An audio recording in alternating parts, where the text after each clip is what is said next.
¿Qué lleva al imperio más poderoso del mundo a temer tanto el cuerpo de un gladiador muerto? ¿Y por qué convirtieron su muerte en el mayor espectáculo de terror que la historia haya visto jamás? La espada le abrió el muslo derecho, luego el hombro izquierdo y finalmente se clavó en su pecho. Aún así, Espartaco siguió luchando.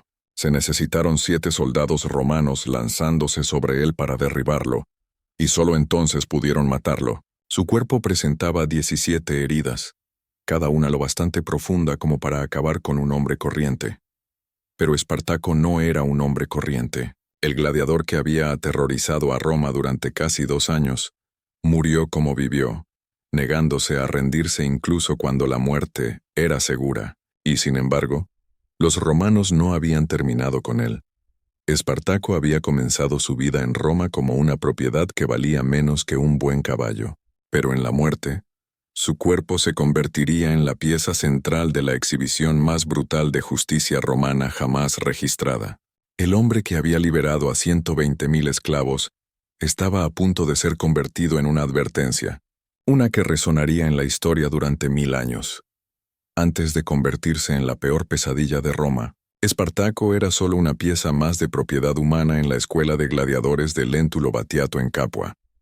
Los registros históricos lo describen como un tracio, un bárbaro de las regiones montañosas al norte de Grecia. Su pueblo era famoso por su feroz independencia y su habilidad con las armas, rasgos que los hacían peligrosos como esclavos, pero invaluables en la arena. Las escuelas de Capua estaban diseñadas para quebrar a los hombres, mientras perfeccionaban su capacidad para matar.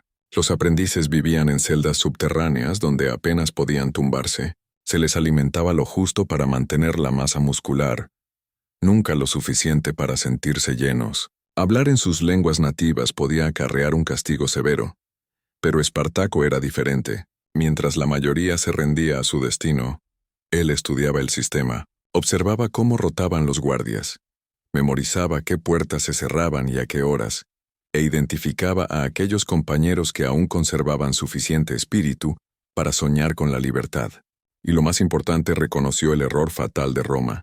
Habían entrenado a esclavos para ser asesinos expertos, asumiendo que nunca volverían sus habilidades contra sus amos. La rebelión comenzó con solo 78 gladiadores, armados con utensilios de cocina y cuchillos. En cuestión de horas, sometieron a sus guardias, se apoderaron de armas de verdad y huyeron al campo. La mayoría de las revueltas de esclavos terminaban en días, pero esta vez fue diferente. Espartaco poseía un genio militar genuino. Entendió que para sobrevivir, debían volverse tan peligrosos que Roma se viera obligada a negociar con ellos como iguales. En pocas semanas, su número superó los 10.000. La primera respuesta de Roma reveló su total subestimación. El comandante enviado para sofocar la revuelta solo trajo 3.000 soldados, esperando aplastar a una turba desorganizada. En cambio, Espartaco usó las laderas del monte Vesubio para tender una emboscada que aniquiló a toda su fuerza. Los rebeldes capturaron su primer gran arsenal de equipo militar profesional, transformándose de la noche a la mañana en un ejército legítimo. Lo que siguió fue una campaña que conmocionó a Roma. Espartaco no solo ganaba batallas, las ganaba con tácticas tan brillantes que impresionaban incluso a sus enemigos. Entendió que la movilidad era su mayor arma. Creó una red de espías entre los esclavos rurales que lo mantenían informado de los movimientos de las tropas. Su ejército se movía constantemente, viviendo de la tierra y apoderándose de los suministros de los romanos derrotados. Sus hombres comían mejor como rebeldes que como esclavos, lo que animaba a más deserciones. El impacto psicológico en la sociedad romana fue devastador. Por primera vez en siglos, los ciudadanos en Italia se enfrentaban a la posibilidad real de una muerte violenta a manos de sus propios esclavos. Las familias ricas abandonaron sus villas por ciudades fortificadas. Hacia el final del segundo año, el ejército de Espartaco había crecido a 120.000 personas. Ya no era solo un ejército. Era una sociedad en movimiento, con mujeres, niños y artesanos. Había demostrado lo impensable, que los esclavos podían derrotar a sus amos en campo abierto. La respuesta de Roma a esta crisis existencial fue brutal. El Senado confió el mando a Marco Licinio Craso, el hombre más rico de Roma. Reunió 8 legiones para aplastar la rebelión de una vez por todas. Craso sabía que el fracaso significaría el colapso de todo el sistema social del imperio. Su campaña fue metódica y eficaz. Usó los vastos recursos de Roma para estrangular lentamente a los rebeldes, construyendo muros y fortificaciones para convertir el sur de Italia en una trampa gigante. La confrontación final llegó en las montañas. La batalla duró un día entero. Espartaco lideró carga tras carga, intentando llegar hasta el propio Craso para terminar la guerra en un combate singular. Los testigos escribieron que luchó con una furia sobrehumana, blandiendo su espada incluso después de recibir heridas que habrían incapacitado a hombres normales. Cuando finalmente cayó, su cuerpo fue encontrado rodeado por los cadáveres de 7 romanos. Craso se encontraba ahora entre 60.000 cadáveres de rebeldes. El hombre más rico de Roma, humillado por un esclavo fugitivo, estaba decidido a que ningún esclavo olvidara jamás lo que sucedía a quienes desafiaban a Roma. 6.000 prisioneros fueron crucificados a lo largo de la Vía Apia, un esclavo cada 30 metros en un tramo de casi 200 kilómetros. Pero el cuerpo de Espartaco no estaba entre ellos. Había desaparecido.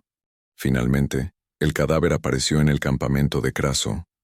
Sus guardias personales lo habían escondido, conservándolo en sal. Ahora Craso tenía la herramienta perfecta para la guerra psicológica. El cuerpo preservado de Espartaco se convertiría en la pieza central de un espectáculo diseñado para destrozar la voluntad de cada esclavo del imperio. El proceso de embalsamamiento fue una obra de ciencia convertida en intimidación. Usaron especias exóticas y resinas costosas. Le extrajeron el cerebro por la nariz y rellenaron el cráneo con resina fundida.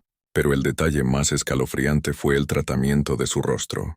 Unos finos alambres de bronce mantenían sus párpados abiertos, colocados de tal manera que su mirada parecía seguir a los espectadores. Sus labios fueron tratados para mantener su color natural. El efecto era inquietante. Un cadáver que parecía más vivo que los vivos. En el corazón de Roma, se construyó una inmensa plataforma de madera elevada. Allí, los embalsamadores colocaron a Espartaco en una postura de combate, con una espada en una mano y la otra levantada como si sostuviera un escudo. Cada una de sus 17 heridas fue exhibida para que el público la estudiara.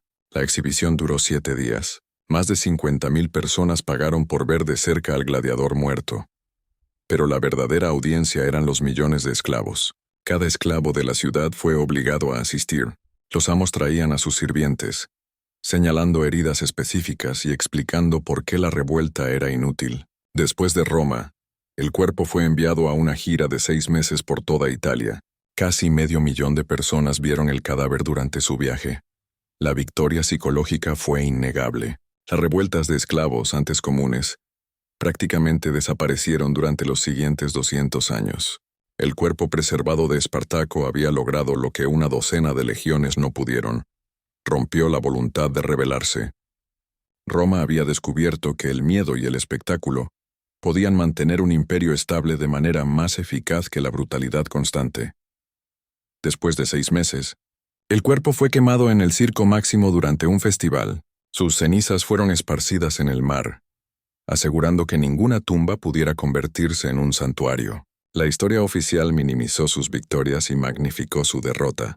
La imagen que Roma preservó no fue la de sus triunfos, sino la de su cadáver.